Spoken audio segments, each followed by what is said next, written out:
Marcus Thompson sat quietly in the corner of the crowded coffee shop, his withered hands wrapped around a steaming cup. The bustling sounds of the morning rush filled the air, but his mind was elsewhere, trapped in memories that felt both distant and painfully close. At 52, his once powerful frame still carried the disciplined posture of his military days, though deep lines now marked his face like a roadmap of experiences most people couldn't imagine. The diagnosis had come 6 months ago. Early onset Alzheimer's disease. The words had hit him harder than any enemy fire he'd ever faced during his 25 years as a Navy SEAL. Dr. Martinez had explained it gently, using medical terms that felt foreign and cold. Progressive memory loss. Cognitive decline. No cure.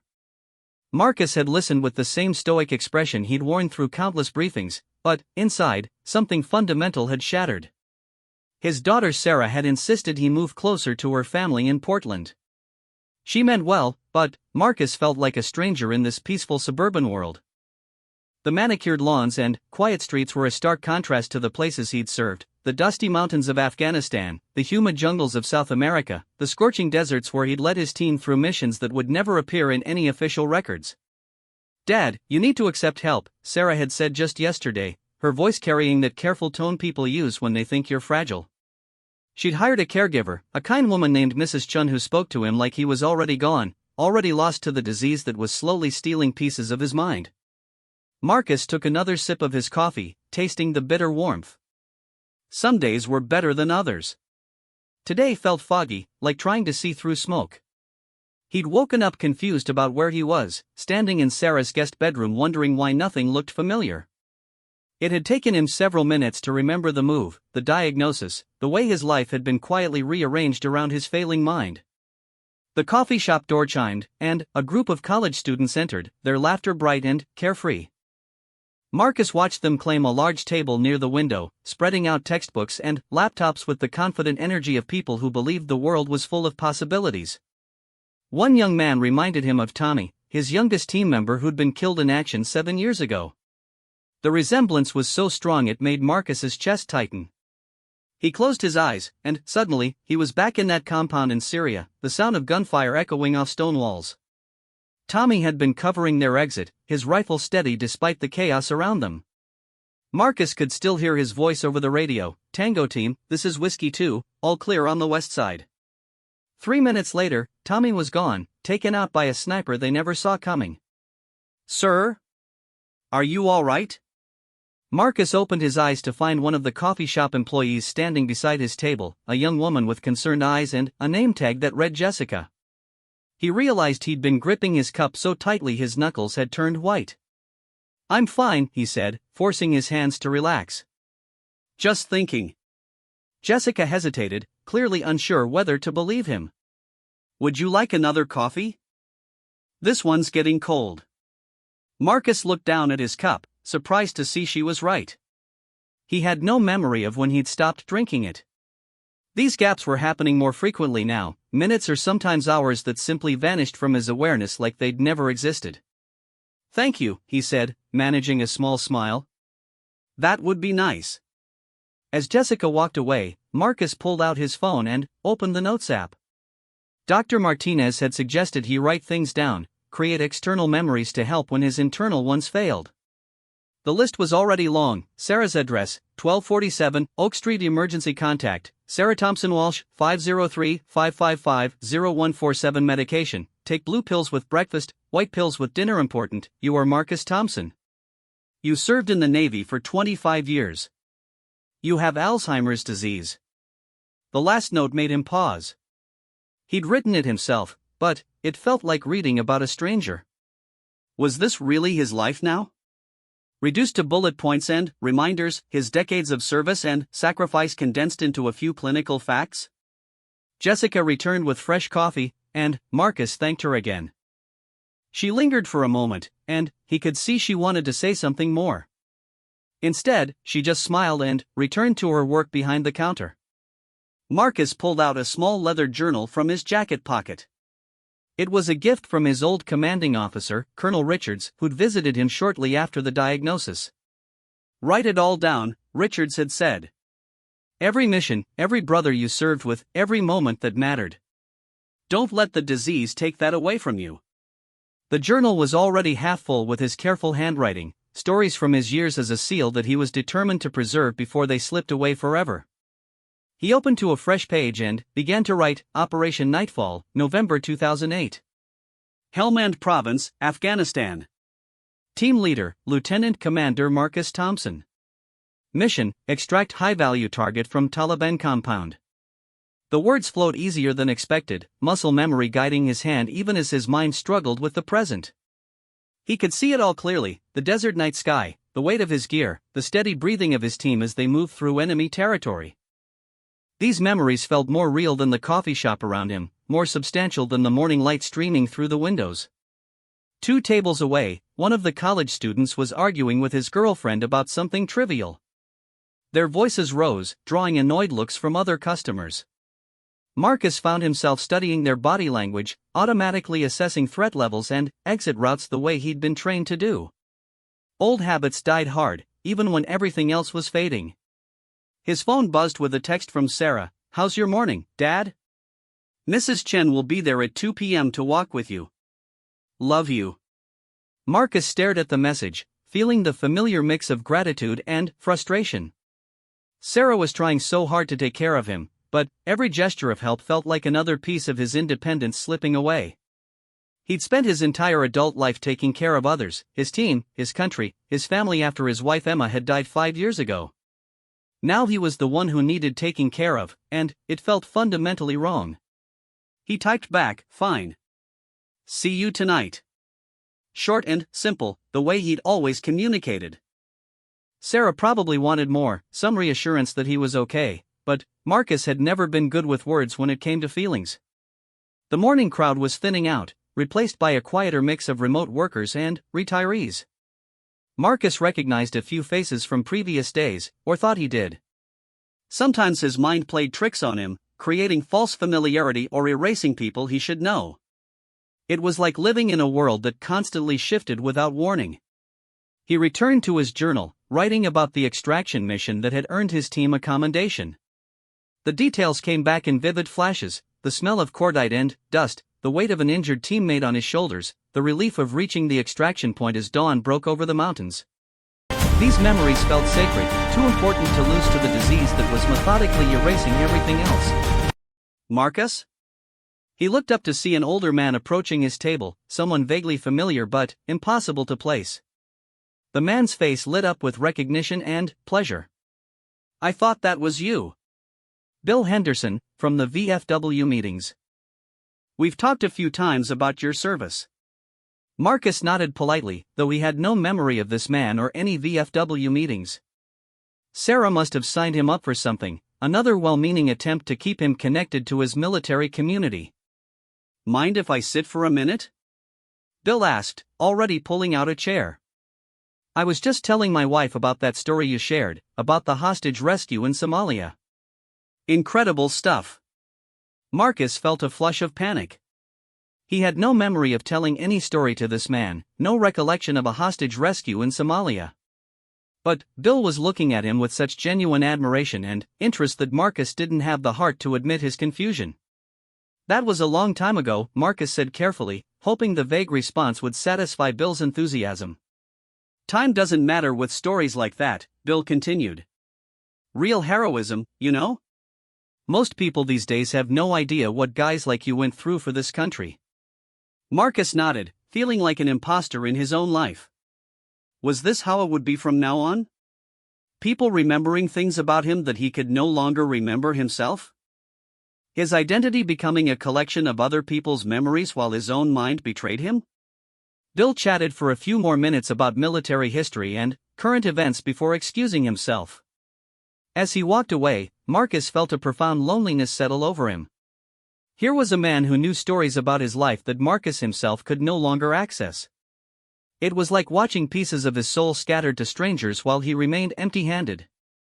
He closed his journal and gathered his things, suddenly, desperate to leave the coffee shop and its too bright cheerfulness. Outside, the Portland morning was crisp and clear, with the kind of blue sky that Emma used to say looked like hope. Marcus started walking without any particular destination, letting his feet carry him through neighborhoods that still felt foreign despite weeks of living here. The houses he passed were beautiful in their orderliness, each lawn perfectly maintained, each driveway showing evidence of normal, peaceful lives. Children's toys scattered in yards, newspapers delivered to front porches, the gentle hum of suburban routine. It was everything he'd fought to protect during his years of service, yet it felt as distant as another planet. His phone GPS guided him back towards Sarah's house, though he found himself taking a longer route, reluctant to return to the well-meaning supervision of Mrs. Chen. Instead, he found a small park and sat on a bench overlooking a playground where a few mothers watched their toddlers navigate jungle gyms with the serious concentration of small explorers. Marcus watched them and remembered Sarah at that age, how she used to insist he push her on the swings whenever he was home between deployments. Emma would pack elaborate picnic lunches, and they'd spend entire afternoons at parks like this one, pretending they were a normal family instead of one held together by phone calls and letters from faraway places. "I miss you, Emma," he whispered to the empty air. "I don't know how to do this without you." Emma had been his anchor for 28 years of marriage, the steady presence that made everything else make sense. She'd understood his service in ways that few civilians could, had raised Sarah largely alone during his frequent deployments without complaint or resentment. When the cancer took her, Marcus had felt untethered for the first time in his adult life. Now, with his mind failing, that feeling of being lost had intensified into something approaching terror. Emma would have known what to do about the diagnosis. She would have researched treatments and support groups, would have organized his life around the disease with the same efficiency she'd brought to managing military moves and extended separations. Without her, Marcus felt like he was navigating uncharted territory without a map or compass. His phone buzzed again, this time with a call from an unknown number. Marcus hesitated before answering, unsure whether it was someone he should know or a telemarketer taking advantage of his confusion. "Hello? Marcus Thompson? This is Detective Rivera with the Portland Police Department. I'm calling because we have a situation that requires someone with your particular background and expertise." Marcus felt a familiar surge of alertness, the old instincts kicking in despite his confusion.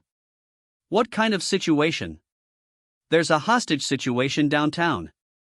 The perpetrator is a former Marine with PTSD, and he specifically asked to speak with you. Says you served together in Afghanistan. His name is James Martinez. Ring any bells?" Marcus closed his eyes, searching through the increasingly unreliable catalog of his memories. The name felt familiar, but he couldn't place a face or specific details. Afghanistan was a blur of missions and faces, some clear and others lost to time and trauma. I'm not sure I remember him specifically," Marcus admitted. "But I'll help however I can. We need you downtown as soon as possible. Can someone drive you, or should we send a car?" Marcus looked around the peaceful park, at the children playing and mothers chatting, and felt the weight of his old life calling him back. For the first time in months, someone needed him for who he used to be rather than treating him like a problem to be managed. "Send a car," he said. "I'll be ready." As he waited for the police vehicle, Marcus tried to prepare himself for whatever was coming. His training was still there, buried beneath the fog of his disease but not entirely lost.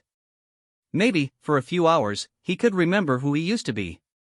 Maybe James Martinez, whoever he was, needed to see the man Marcus Thompson had been rather than the diminished version he was becoming. The police car arrived within minutes, its silent approach and professional efficiency reminding Marcus of countless mission briefings and urgent deployments.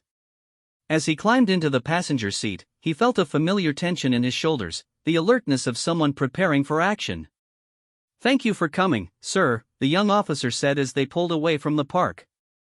"Detective Rivera will brief you when we arrive, but I wanted you to know that everyone at the department has heard about your service. It's an honor to meet you." Marcus nodded, feeling the weight of expectations he wasn't sure he could meet. But, as they drove toward downtown Portland, sirens beginning to wail in the distance, he felt something he hadn't experienced in months, a sense of purpose that had nothing to do with his failing mind and everything to do with the man he'd spent a lifetime becoming. Whatever was waiting for him, he would face it the way he'd faced everything else, with courage, determination, and the unshakable conviction that some things were more important than personal comfort or safety. Even if he couldn't remember every detail of his past, he could still honor the values that had defined him. The city blurred past the car windows as they raced toward an uncertain confrontation, and, for the first time since his diagnosis, Marcus Thompson felt like himself again. The downtown Portland streets were a maze of police barriers and emergency vehicles, their red and blue lights painting the gray morning in urgent colors. Marcus stepped out of the patrol car and immediately felt the familiar weight of a crisis situation, the controlled chaos of professionals doing their jobs under pressure, the tension that crackled in the air like electricity before a storm. Detective Rivera approached them quickly, a compact woman in her 40s with sharp eyes and the kind of purposeful movement that Marcus recognized from his own years of command. She extended her hand with a firm grip that spoke of competence and respect. "Mr. Thompson, thank you for coming so quickly. I'm Maria Rivera, lead detective on this case." Her voice carried the controlled urgency of someone managing multiple moving pieces. "Let me bring you up to speed on the situation." They walked toward a mobile command center that had been set up across from a 4-story office building. Marcus could see sharpshooters positioned on nearby rooftops, their scopes trained on specific windows. The perimeter was professional and thorough, but he could sense the underlying tension of a situation that could escalate without warning. James Martinez, 34 years old, Marine Corps veteran with 3 tours in Afghanistan, Rivera began, consulting her tablet. "He's got PTSD, lost his job last month, and his wife filed for divorce 2 weeks ago. This morning he entered the accounting firm where his ex-wife works and took 6 people hostage, including her." Marcus felt a cold recognition, not of the specific man but of the type of desperation that could drive a trained soldier to this point. He'd seen it too many times, good men broken by war and circumstance, pushed past their breaking point by a civilian world that didn't understand what they'd sacrificed. "What's he asking for?" Marcus inquired, his mind automatically shifting into tactical assessment mode. "That's the strange part," Rivera continued. "He's not demanding money or making political statements. He keeps saying he wants to talk to Marcus Thompson, the Navy SEAL who saved his life in Afghanistan. Claims you pulled him out of an IED blast in Helmand Province, 2009. Marcus closed his eyes, searching through memories that felt increasingly like looking through thick fog. Helmand Province, 2009. He remembered the deployment, remembered the constant threat of improvised explosive devices, but the specific incident eluded him. There had been so many rescues, so many moments when split-second decisions meant the difference between life and death. "I don't remember the specifics," he admitted, hating the weakness he heard in his own voice. "But if he says I was there, I probably was." Rivera's expression softened slightly. "The officer who called you mentioned you've been having some memory issues. Are you sure you're up for this?" Marcus straightened, feeling his old command presence reassert itself. "Detective, I may not remember every detail of my service, but I remember what it means. If that man in there needs to hear from me, then that's what we're going to do." A SWAT team leader joined them, a tall man with the lean build of someone who lived for high-stakes situations. "Ma'am, we've got eyes on the suspect. He's in the main conference room on the 3rd floor, all 6 hostages are visible and appear unharmed. He's armed with what looks like a military-issue sidearm and, possibly explosives." "Explosives?" Rivera asked sharply. "Can't confirm, but he's wearing what appears to be a vest under his jacket, and he's made several references to ending it all if his demands aren't met."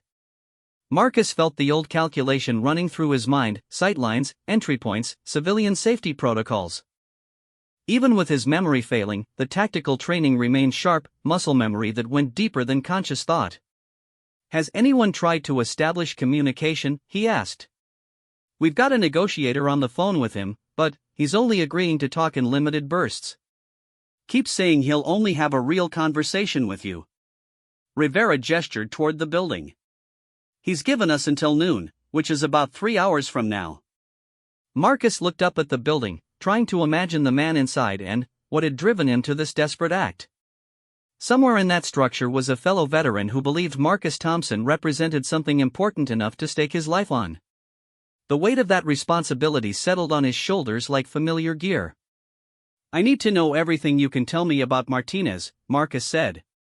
"Service record, family situation, what happened in Afghanistan. If I'm going to reach him, I need to understand who he is." Rivera nodded approvingly. Already working on it. We've contacted the VA and his former unit commander. Should have a full briefing within the hour. As they waited, Marcus found himself studying the building and the surrounding area with the automatic assessment of someone trained to see threats and opportunities. The accounting firm occupied floors 3 and 4 of what appeared to be a converted warehouse, with large windows that provided good visibility but also made the hostages vulnerable to outside observation. A young police psychologist approached them, carrying a thick folder. "Mr. Thompson? I'm Dr. Susan Walsh. I specialize in crisis negotiation with military veterans. I've been reviewing what we know about Martinez's psychological profile." Marcus accepted the folder, though he wondered how much of the information would stick in his increasingly unreliable memory. "What's your assessment, doctor?" "Classic PTSD case, complicated by civilian adjustment issues," Dr. Walsh explained.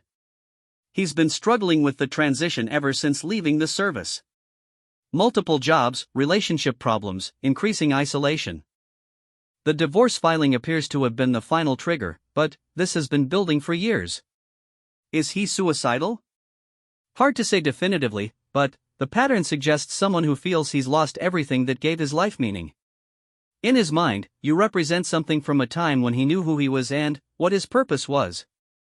Marcus nodded, understanding the psychology even if he couldn't remember the specific details. He'd seen it in himself after Emma's death, the feeling of being untethered from the things that defined you. The difference was that his anchor had been gradually eroded by disease rather than torn away by sudden trauma. The key will be reminding him that his service still has value, that there are still people who need him to be strong, Dr. Walsh continued. "But you'll need to be careful not to make promises about remembering him specifically. If he realizes you don't recall the incident he's fixated on, it could destabilize him further." "Understood," Marcus said, though the irony wasn't lost on him. He was being asked to help someone hold on to their sense of identity while his own was slipping away piece by piece. Rivera's phone buzzed, and she answered it quickly. After a brief conversation, she turned to Marcus with an expression of increased urgency. "Martinez is asking to speak with you directly. He wants you to come to the building lobby, unarmed, for a face-to-face conversation through the security glass." Marcus felt his pulse quicken, not with fear but with the familiar focus that came with mission parameters. "What's the tactical situation?" "Building security has been cleared. We'll have sniper coverage and a SWAT team in position, but you'll essentially be alone with him. If he decides to detonate whatever device he might have, you'll be in the blast radius." "That's not going to happen," Marcus said with the calm certainty of someone who had faced similar situations countless times. He wants to talk, which means he still believes there's a way out of this. "My job is to help him find it." Dr. Walsh looked concerned. "Mr. Thompson, given your memory issues, are you sure you can handle the psychological pressure? If you become confused or disoriented during the conversation." "Doctor, I may not remember every mission or every face, but I remember what it means to leave no man behind," Marcus said firmly. "That young man in there reached out to me specifically because he believes I represent something worth fighting for. I'm not going to let him down." Rivera studied him for a long moment, clearly weighing the risks. "All right, we'll set it up. But you wear a vest, and at the first sign that things are going south, you get out of there." As they prepared for the face-to-face meeting, Marcus tried to center himself mentally. His training had taught him that the most important weapon in any crisis was mental clarity, the ability to read situations and people accurately. His memory might be failing, but his instincts were still sharp. A tactical officer fitted him with body armor, the familiar weight helping him slip back into mission mode. As they walked toward the building, Marcus could feel the eyes of dozens of law enforcement professionals on him, their hopes and expectations adding to the pressure. The building lobby was eerily quiet, with afternoon sunlight streaming through tall windows onto polished floors. Marcus could see the elevator bank where Martinez was presumably waiting, though the man himself wasn't visible yet. The space felt like a stage set for a confrontation that could go either way. "Martinez!" Marcus called out, his voice carrying the authority of command. "This is Marcus Thompson. I'm here to talk."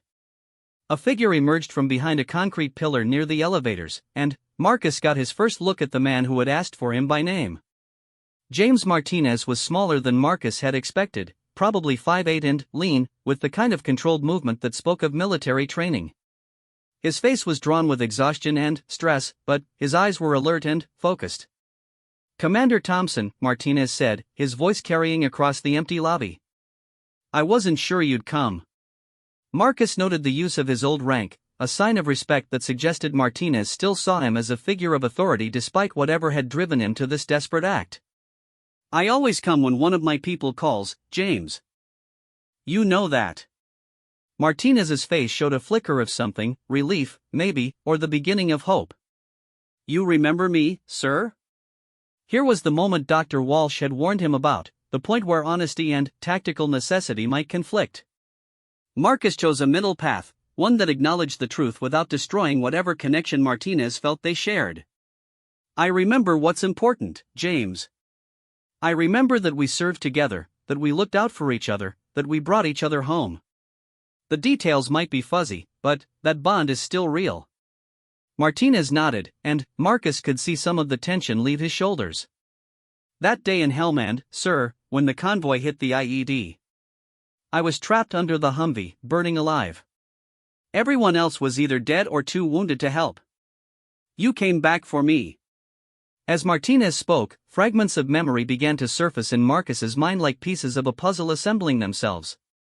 The smell of burning fuel, the weight of twisted metal, the sound of someone screaming. Not complete pictures, but impressions that felt true. "You would have done the same for me," Marcus said, and he meant it. That was the code they'd all lived by, the unspoken understanding that no one got left behind regardless of the risk. "I tried, sir," Martinez continued, his voice beginning to crack. "I tried to live up to what you taught us. But everything fell apart. The job, my marriage, everything. I can't find my way back to who I was over there, when everything made sense." Marcus stepped closer to the security glass, close enough to see the pain in the younger man's eyes. "James, listen to me. What made sense over there wasn't the war itself. It was knowing we had a purpose, knowing we were part of something bigger than ourselves. That purpose doesn't end when you take off the uniform. It feels like it did, sir. I feel like I died in that convoy and everything since has just been existing." "I understand that feeling," Marcus said, and he realized he truly did. "But you're still here, which means your mission isn't over. Those people upstairs, your ex-wife, they need you to be the man I knew in Afghanistan, not this version of yourself that's been twisted by pain." Martinez was quiet for a long moment, his grip on his weapon visibly loosening. "I don't know how to be that man anymore, sir. I don't remember how." "Then, let me remind you," Marcus said, drawing on reserves of strength he wasn't sure he still possessed. "You were brave. You were loyal. You never quit, no matter how bad things got. And, most importantly, you understood that sometimes the hardest battle is the one you fight to save yourself." Through the glass, Marcus could see tears forming in Martinez's eyes. The younger man looked like he was wrestling with something fundamental, trying to reconcile the person he'd been with the person he'd become. "Sir, I need you to know, what you did that day, pulling me out of that wreckage, it wasn't just about saving my life. It was about proving that I was worth saving. That's what I've been trying to find again."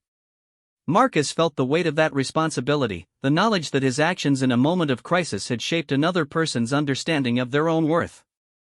It was both humbling and terrifying to realize how much impact a single decision could have. "James, you've always been worth saving. Not because of what you did in the war, but because of who you are. The man who risked his life for his country, who came home and tried to build a life despite everything he'd been through. That man is still in there, and he's the one who needs to walk out of this building today." Martinez lowered his weapon slightly, and Marcus could sense the moment of decision approaching. Everything would depend on the next few minutes, on whether the connection between them was strong enough to overcome the desperation that had driven the younger man to this point. "What if I can't find my way back, sir? What if this is all I have left?" Marcus thought about his own struggles with identity and purpose, the way his diagnosis had forced him to question everything he thought he knew about himself. "Then, we find a new way forward, together. But we do it as Marines, as brothers, as men who understand what it means to honor the sacrifices we've made. The building fell silent except for the distant sound of traffic and the barely audible hum of the SWAT team's radio communications. Marcus watched Martinez's face, seeing the internal battle playing out in real time, the struggle between despair and hope that would determine how this situation ended. Finally, Martinez spoke again, his voice steadier than before. "Sir, I need to know, after everything that's happened, do you still believe I'm one of the good guys?" Marcus looked into the younger man's eyes and saw not the desperate hostage-taker but the Marine who had served with honor in one of the most dangerous places on earth. "James Martinez, you are one of the finest Marines I ever had the privilege to serve with. Nothing that's happened here today changes that. Now let's get you the help you need so you can remember it too." Slowly, carefully, Martinez set his weapon on the floor and stepped away from it. The gesture was small but monumental, a sign that the conversation had reached him in the place where his true self still lived. Marcus felt a familiar sense of accomplishment, the satisfaction of a mission completed successfully against difficult odds. As SWAT team members moved in to secure the situation, Marcus remained at the glass, maintaining eye contact with Martinez until the very end. He had promised to help the younger man find his way back to himself, and that was exactly what he intended to do, even if he couldn't always remember the details of how they'd first met. The crisis was ending, but Marcus sensed that his real work was just beginning. James Martinez would need support and guidance in the days ahead, and Marcus was determined to provide it, regardless of what his own failing memory might try to take away from him. 3 days after the hostage situation, Marcus found himself sitting in the visiting room of the county detention center, waiting for James Martinez to be brought out. The institutional smell of disinfectant and fear hung in the air, reminding him of military detention facilities he'd visited during his years of service. The fluorescent lights buzzed overhead, casting harsh shadows that made everything look pale and lifeless. Detective Rivera had arranged the visit, understanding that Marcus's intervention had likely prevented a tragedy. Martinez had surrendered peacefully after their conversation, and while he still faced serious charges, his cooperation and obvious mental health issues would likely result in treatment rather than lengthy imprisonment. The heavy door buzzed open, and Marcus watched as Martinez was escorted in by a guard. The young veteran looked smaller in the orange jumpsuit, his face clean-shaven but marked by the exhaustion of someone who hadn't slept well in days. When he saw Marcus, his expression shifted from wariness to something approaching relief. "Sir," Martinez said as he sat down across from Marcus, his voice subdued but respectful. "I wasn't sure you'd come." "I told you we look out for each other," Marcus replied, studying the younger man's face. "How are you holding up?" Martinez shrugged, a gesture that tried to convey indifference but couldn't hide the vulnerability underneath. "County jail isn't exactly the Ritz, but I've been in worse places. The lawyer they assign me thinks I'll probably get time served plus mandatory counseling if I plead out." "And what do you think about that?" "Honestly, sir? I think I need the counseling more than I need to avoid jail time. What happened the other day, that wasn't who I want to be." Martinez paused, studying his hands. "I keep thinking about those people I scared, about my ex-wife's face when I walked into that office. I don't know how to live with that." Marcus nodded, recognizing the weight of shame that came with actions taken during moments of desperation. "James, I want you to listen to me carefully. What you did was wrong, and you're going to have to face the consequences. But that moment doesn't define who you are any more than your worst day in combat defined you." "How do you know about my worst day in combat, sir? Do you really remember what happened in that convoy?" The question hung between them like a challenge, and Marcus realized he was being asked to navigate the treacherous territory between truth and the therapeutic fiction that had helped defuse the crisis. He chose honesty, recognizing that their relationship going forward would need to be built on solid ground. "Honestly, James, my memory isn't what it used to be. I'm dealing with some health issues that affect my ability to remember specific events. But when you were talking the other day, pieces of it came back. The smell of burning fuel, the sound of someone trapped and calling for help.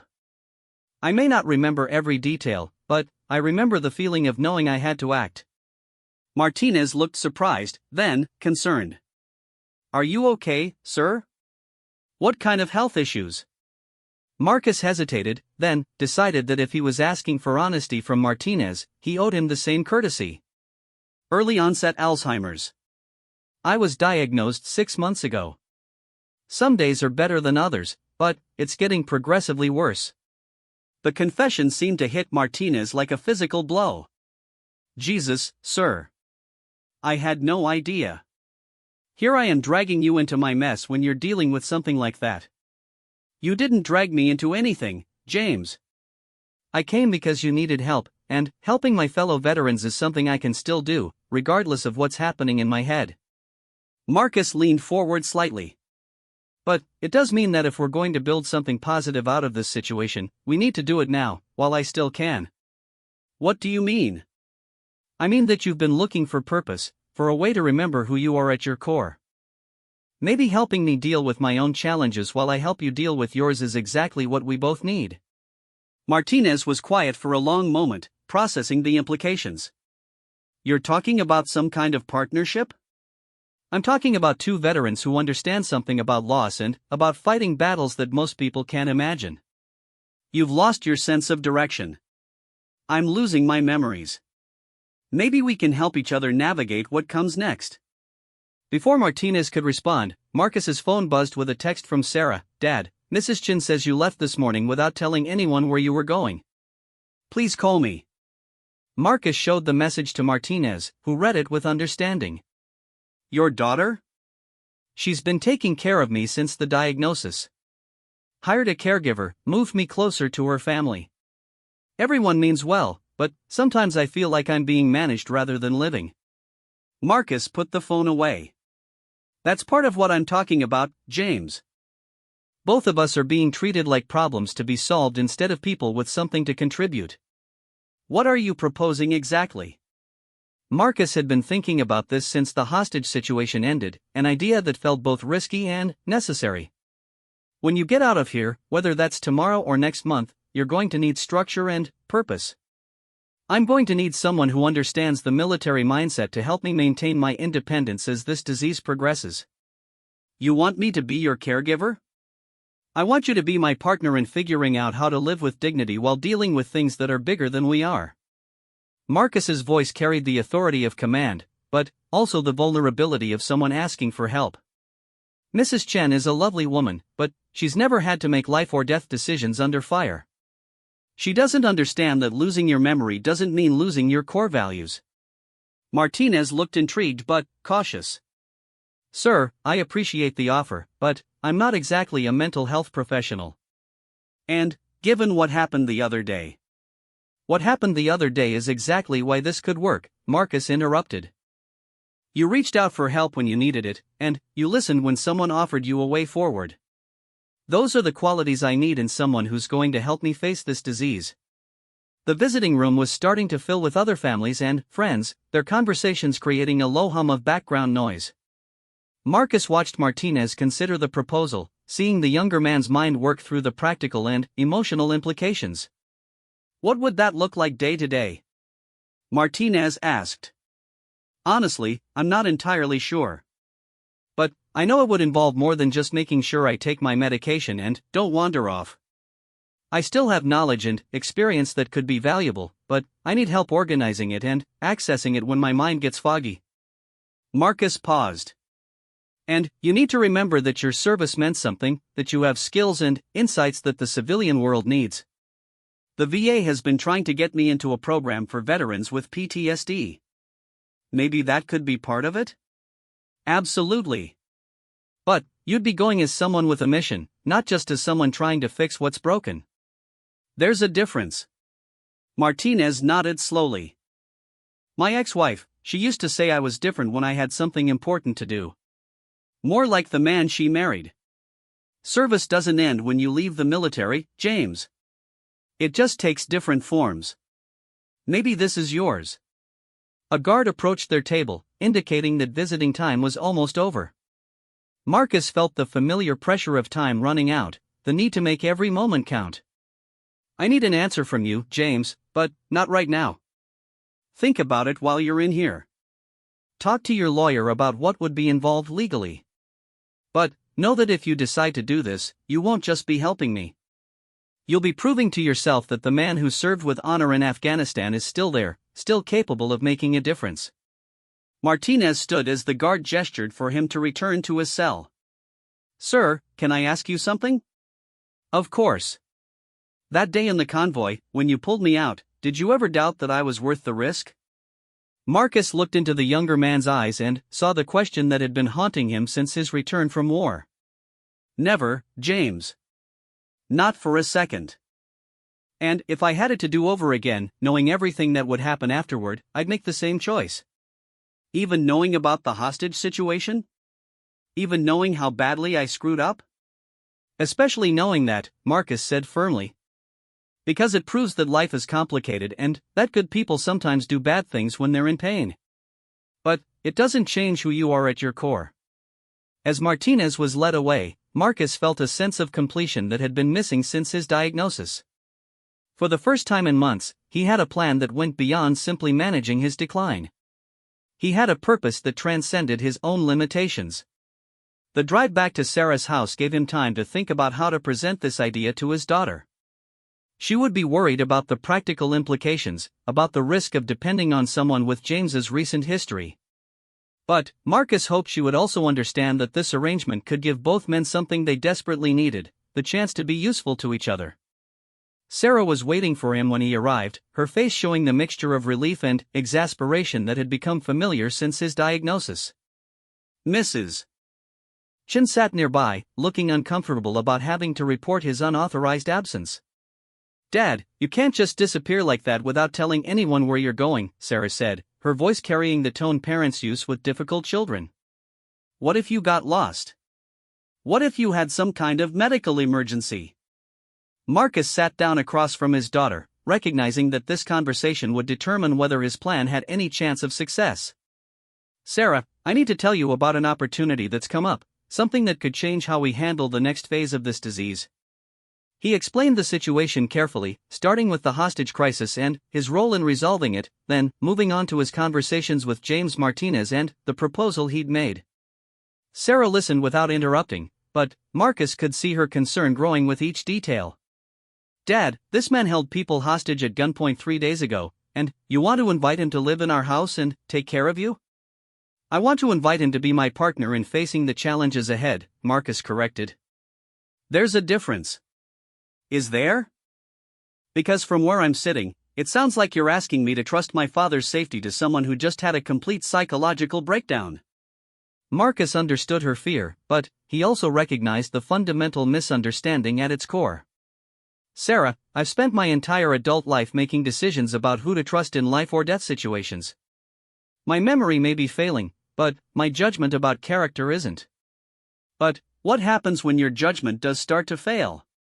What happens when you can't tell the difference between someone helping you and someone taking advantage of you? It was a fair question, one that Marcus had been wrestling with himself.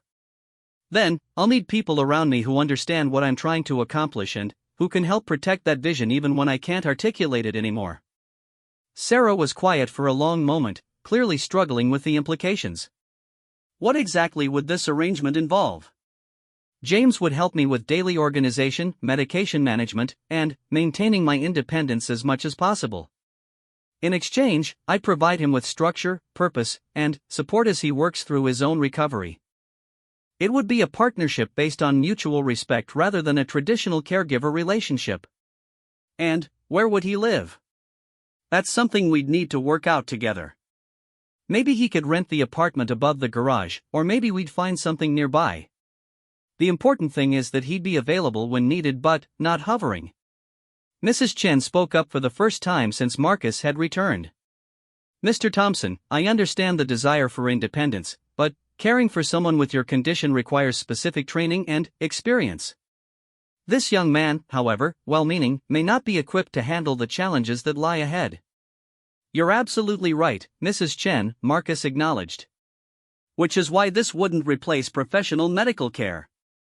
It would supplement it with something equally important, the understanding that comes from shared experience. Sarah looked torn between her desire to protect her father and her recognition of his need for autonomy. Dad, I need to meet this person before I could even consider agreeing to something like this. And we'd need to have clear protocols in place for medical emergencies and safety concerns. Fair enough, Marcus agreed. James should be released within the next week or two. When he is, I'll arrange for you to meet him under whatever circumstances make you most comfortable. And, in the meantime? In the meantime, I continue working with Mrs. Chen and following the protocols we've established. But I also continue exploring what this partnership might look like, because I think it could be beneficial for everyone involved. That evening, after Mrs. Chen had left and Sarah had gone home to her own family, Marcus sat in the quiet of his temporary bedroom and thought about the conversation. He understood his daughter's concerns, understood the risk he was asking her to accept. But he also knew that without some sense of purpose and autonomy, he would simply be marking time until the disease took away everything that made him who he was. He pulled out his leather journal and began to write, documenting not just his memories of military service but his hopes for how the remaining chapters of his life might unfold. If he was going to convince others that James Martinez deserved a second chance, he first needed to articulate why he believed it so strongly. James reminds me of myself at a different stage of life, he wrote. Not because our circumstances are identical, but because we both understand what it means to lose the thing that gives your life meaning and to struggle with finding a new purpose. The difference is that he's young enough to rebuild, while I'm old enough to help guide that rebuilding process. The words flowed easier than expected, and Marcus realized he was writing not just for his own memory but for Sarah, for James, for anyone who might need to understand why this unlikely partnership felt so right to him. Sometimes the most important battles were fought not against external enemies but against the assumption that broken things couldn't be made useful again. As he wrote, Marcus felt a sense of clarity that had been missing since his diagnosis. Whatever happened with James Martinez, the process of reaching out and trying to help had reminded him that even with a failing memory, he still had something valuable to offer. That knowledge alone made the risk worth taking. 6 months later, Marcus stood in the parking lot of the Portland Community Center, watching James Martinez lead a group therapy session for veterans through the large windows. The younger man moved with confidence now, his voice carrying the authority of someone who had walked through fire and emerged with wisdom to share. The transformation was remarkable, but it hadn't happened overnight. Marcus still had his difficult days when the Alzheimer's symptoms clouded his thinking and made simple tasks feel overwhelming. But James had proven to be more than just a caregiver, he had become a partner in navigating the complex terrain of maintaining dignity while accepting help. Their arrangement had evolved into something neither of them had initially imagined. Sarah approached from across the parking lot, carrying 2 cups of coffee and wearing the expression she'd developed over the past months, a mixture of cautious optimism and protective concern. She handed Marcus one of the cups and joined him in watching the session. "How's he doing today?" she asked, though they both knew she was really asking how Marcus was doing. "Good day," Marcus replied, understanding the subtext. "I remembered to take my medication this morning without him reminding me, and I only got confused about where we were going once during the drive over." It had taken Sarah 3 months to fully accept the arrangement with James, and even now she maintained a careful oversight that Marcus tolerated because he understood her fear. The man she was watching slowly disappear had been the strongest figure in her life for decades. Trusting his care to someone with James's history had required a leap of faith that didn't come naturally to her. Dr. Martinez says the VA is considering offering James a permanent position coordinating their veteran outreach programs, Sarah mentioned, using the formal title that still felt strange to both of them. James had completed his court-mandated counseling within 2 months and had thrown himself into additional therapy and education with the intensity he'd once brought to military training. The VA therapist who had initially worked with him after the hostage situation had been so impressed with his progress that she'd recommended him for a pilot program training veterans to counsel other veterans. "He's earned it," Marcus said, feeling a quiet pride in watching the younger man find his purpose.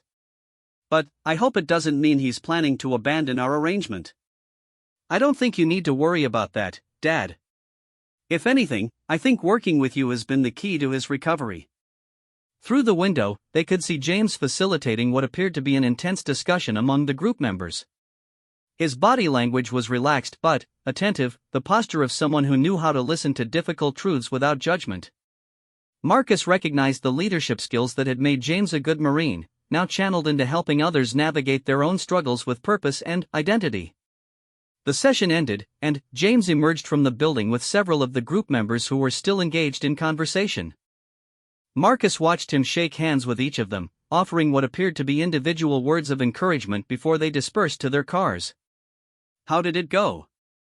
Marcus asked as James approached them. "Really well. We had a breakthrough with Thompson, the Army vet who's been struggling with anger management. He finally opened up about what happened during his last deployment." James's face showed the satisfaction of someone who had helped another person take a difficult but necessary step forward. "I think what we're doing here is starting to make a real difference."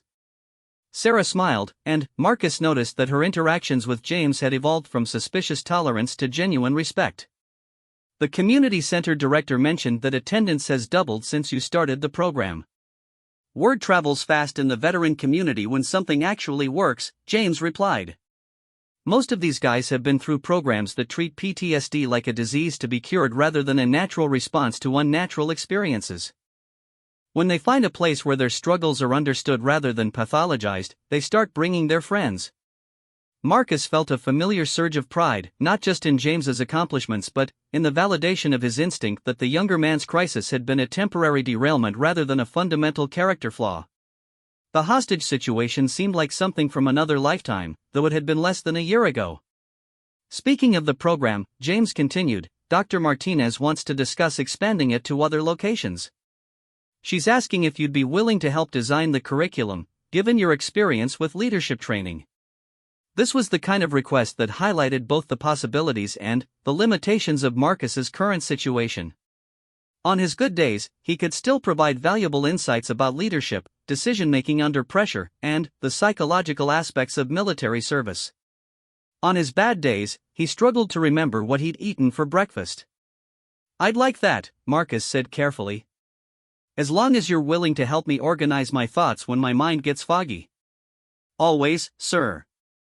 That's what partners do." The drive back to the house they now shared, James lived in the converted apartment above the garage, gave Marcus time to reflect on how much his life had changed since the diagnosis. The progression of his Alzheimer's had been slower than Dr. Martinez had initially predicted, possibly because the sense of purpose he'd found in working with James had provided cognitive stimulation that helped maintain his mental function. James had proven surprisingly adept at managing the practical aspects of Marcus's condition while maintaining his dignity and independence. He developed a system of gentle reminders and organizational tools that helped Marcus navigate daily challenges without feeling infantilized. More importantly, he'd become someone Marcus could trust to advocate for his wishes even when he couldn't articulate them himself. That evening, they sat on the porch of Sarah's house, which had gradually become their house as the arrangement solidified, reviewing the notes from the day's therapy session.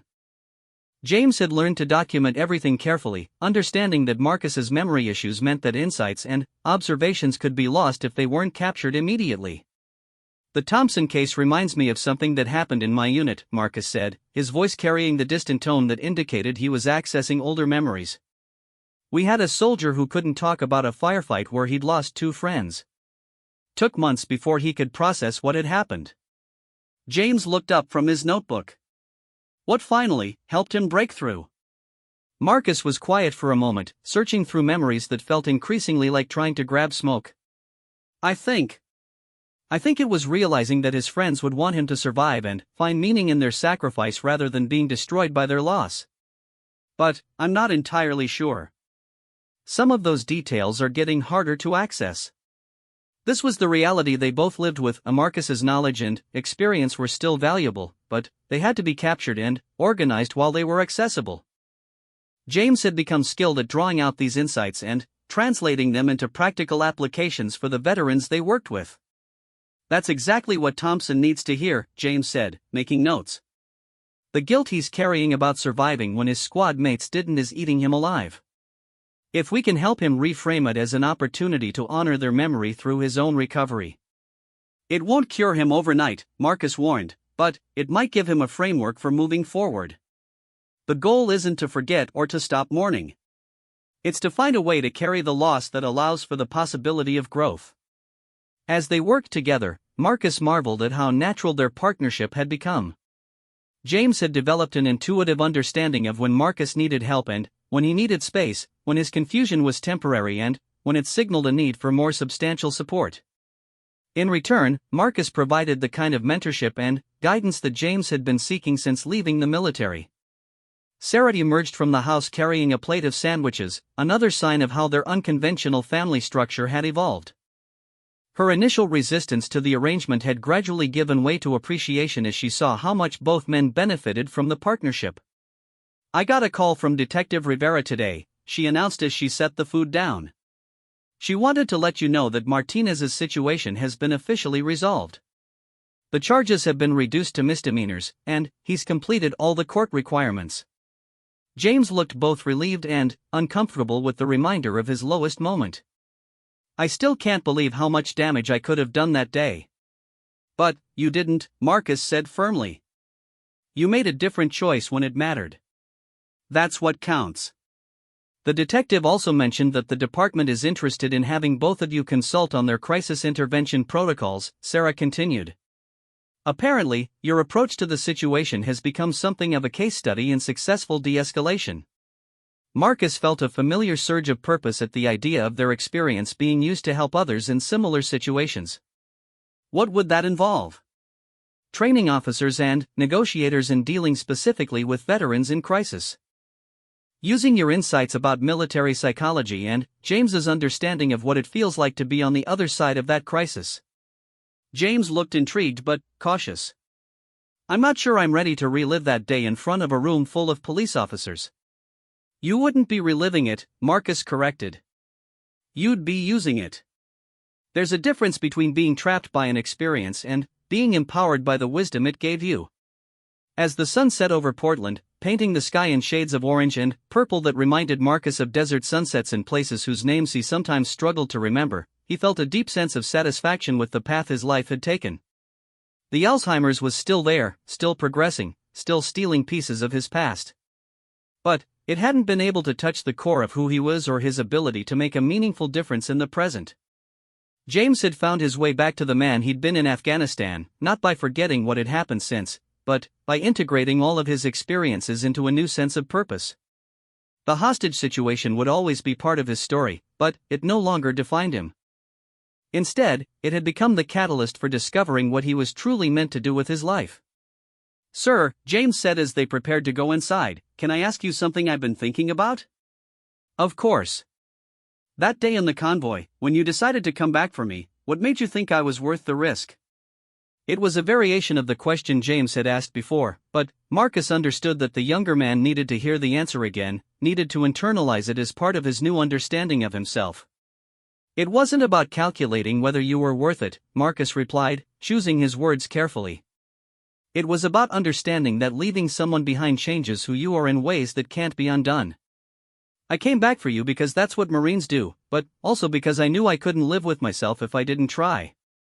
And now? Knowing everything that happened afterward, all the mistakes I made." Marcus looked at James, seeing not the desperate man who had taken hostages 6 months ago but the dedicated veteran who spent his days helping others find their way through similar darkness. "Now I know that saving you was one of the most important things I ever did. Not just for you, but for all the people you're going to help in the years ahead." As they walked into the house together, Marcus felt a profound gratitude for the unexpected turns his life had taken. He had thought his story was ending when the Alzheimer's diagnosis came. Instead, it had simply entered a new chapter, one defined not by what he was losing but by what he could still give. The disease would continue its progression, and there would be harder days ahead when his mind would be less reliable and his independence more limited. But he faced the future with the knowledge that his life still had meaning, that his experience still had value, and that the bonds forged through shared struggle and mutual support could transcend whatever challenges lay ahead. James had reminded him of who he was at his core, not through restoring his failing memories, but by helping him discover that his essential character remained unchanged despite everything he was losing. And, in return, Marcus had helped James remember that a single moment of crisis didn't have to define the rest of his life.